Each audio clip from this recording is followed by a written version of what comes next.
का वोटर है तो ये जानकारी उनके लिए बहुत बहुत जरूरी है। चुनाव आयोग ने सिर नाम का एक नया अभियान शुरू किया है जो सीधे तौर पर वोट देने के अधिकार से जुड़ा हुआ है। चलिए इसे जरा समझते हैं। देखिए, यह अभियान 2 फेज में होगा। पहला फेज 4 नवंबर 2025 से शुरू होगा, जिसमें बूथ लेवल ऑफिसर्स यानी बीएलओज घर घर आकर वोटर्स की जानकारी को वेरीफाई करेंगे।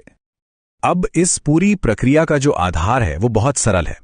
2025 की जो वोटर लिस्ट है उसकी तुलना सीधे सीधे साल 2002 की लिस्ट से की जाएगी और इसी तुलना के आधार पर हर वोटर को ए से लेकर एफ तक 6 अलग अलग कैटेगरीज में बांटा जाएगा। मतलब 2002 की वो लिस्ट ही एक तरह से सब कुछ तय करने वाली है। तो सवाल ये उठता है कि किसी को कौन सी कैटेगरी मिलेगी। इसके लिए 2 मुख्य चीजें देखी जाएंगी। पहली, वोटर की उम्र, और दूसरी, 2002 की वोटर लिस्ट में उनके परिवार का नाम है या नहीं। ठीक है, तो सबसे पहले ग्रुप को देखते हैं। ये वो लोग हैं जिनकी उम्र 38 साल या उससे ज्यादा है, यानी जिनका जन्म 1 जुलाई 1987 को या उससे पहले हुआ है। अगर उनका नाम 2002 की लिस्ट में मिल जाता है तो उन्हें रखा जाएगा कैटेगरी ए में, और अगर नाम नहीं मिलता तो उन्हें डाल दिया जाएगा कैटेगरी बी में। एकदम सीधा सा हिसाब है। अच्छा, अब आते हैं दूसरे एज ग्रुप पर। यह है 22 से 38 साल के वोटर्स, जिनका जन्म 2 जुलाई 1987 से 2 दिसंबर 2004 के बीच हुआ है। अगर इनके माता या पिता दोनों में से किसी एक का भी नाम 2002 की सूची में है तो उन्हें मिलेगी कैटेगरी सी। लेकिन अगर माता पिता दोनों में से किसी का भी नाम उस लिस्ट में नहीं है तो फिर उन्हें कैटेगरी डी में रखा जाएगा। और आखिर में बात करते हैं सबसे यंग वोटर्स की, यानी 18 से 21 साल के वोटर्स की। यहां पर नियम थोड़े और सख्त हैं। इन्हें कैटेगरी ई में आने के लिए माता और पिता दोनों का नाम 2002 की लिस्ट में होना जरूरी है। अगर एक का भी नाम नहीं मिला तो उन्हें सीधे कैटेगरी एफ में डाल दिया जाएगा। तो ये जो A B C D categories हैं, इनका आखिर मतलब क्या है? इसका जवाब मिलता है हमें दूसरे फेज में।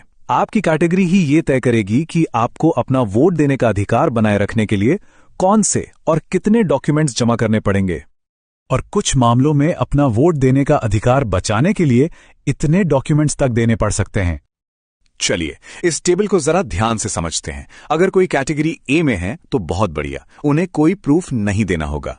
बी, सी और ई कैटेगरी के लोगों को सिर्फ अपना एक प्रूफ देना होगा। लेकिन कैटेगरी डी वालों को अपना और अपने माता या पिता में से किसी एक का यानी कुल 2 प्रूफ देने होंगे। और सबसे ज्यादा कैटेगरी एफ वालों को अपना और अपने माता पिता दोनों का मतलब कुल 3 प्रूफ पेश करने होंगे। और सबसे जरूरी बात, अगर ये प्रूफ नहीं दिए जा सके तो मतदाता सूची से नाम हटने का पूरा खतरा है। तो अब सबसे बड़ा सवाल, आखिर किया क्या जाए? घबराने की जरूरत बिल्कुल नहीं है। कुछ बहुत आसान कदम हैं जो अभी से उठाए जा सकते हैं ताकि आगे चलकर कोई भी परेशानी ना हो। तो सवाल यह है कि पहले फेज की तैयारी के लिए हम अभी से राइट नाउ क्या कर सकते हैं? देखिए, हमारा लक्ष्य होना चाहिए कि हम सबसे आसान कैटेगरीज ए, सी और ई में आ जाएं। इसके लिए क्या करना होगा?